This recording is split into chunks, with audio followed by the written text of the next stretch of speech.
నెల్లూరు జిల్లాలో TDP senior నేత సోమిరెడ్డి చంద్రమోహన్ రెడ్డికి రెండో విడత జాబితాలో కూడా స్థానం దక్కకపోవడంతో సర్వేపల్లి నియోజకవర్గ పార్టీ నేతలు తీవ్ర అసహనాన్ని వ్యక్తం చేస్తున్నారు. సోమిరెడ్డి ఇంటికి చేరుకుంటున్న నేతలు ఆయనతో సమావేశమై పరిస్థితులను చర్చిస్తున్నారు. ఏ నిర్ణయం తీసుకున్నా తాము వెన్నంటే ఉంటామని సోమిరెడ్డికి నేతలు స్పష్టం చేస్తున్నారు.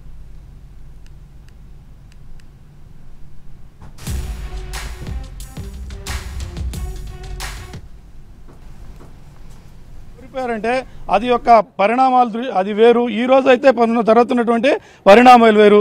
దీన్ని దృష్టిలో పెట్టుకొని మా నాయకుడికి సీట్ ఇస్తే మేమందరం నాయకులం కార్యకర్తలు అందరం కూడాను మా వంతు కృషి మేము చేసి మా నాయకుడిని మేము గెలిపించుకొని మీకు అసెంబ్లీకి పంపిస్తామని సర్వేపల్లి నియోజకవర్గం నుంచి మేము గట్టిగా మీకు హామీ ఇస్తూ మిమ్మల్ని ప్రాధాయపడుతున్నాం. మా నాయకుడికి సీట్ ఇచ్చి మా సర్వేపల్లిలో సోమిరెడ్డి యొక్క నాయకత్వంలో మేమందరం పనిచేయడానికి ఉత్సాహంగా ఉన్నామని చెప్పి మీకు తెలియజేసుకుంటున్నాం. నియోజకవర్గాల్లో కార్యకర్తల సాధక బాధకాలు తెలుసుకునే వ్యక్తి, వాళ్ళ బాధలు వాళ్ళ కష్టాలు పాల్పంచుకునే వ్యక్తి సోమిరెడ్డి చంద్రమోహన్ రెడ్డి. అట్లాంటి వ్యక్తికి ఫస్ట్ విడతలోనే సీటు అనౌన్స్ చేసింది పేరు చాలా బాధాకరం. రెండో విడత కూడా ఇవ్వకపోవడం చాలా బాధాకరం. ఇది కానీ పార్టీ గురించి ఇప్పుడు విమర్శించకూడదు మనం, ఎందుకంటే పార్టీ కార్యకర్తలు విమర్శించే పరిస్థితి కాదు. ఇది ఎట్టుందంటే వైసీపీ 2 లాగా పరిస్థితి అని పక్కన ప్రజలు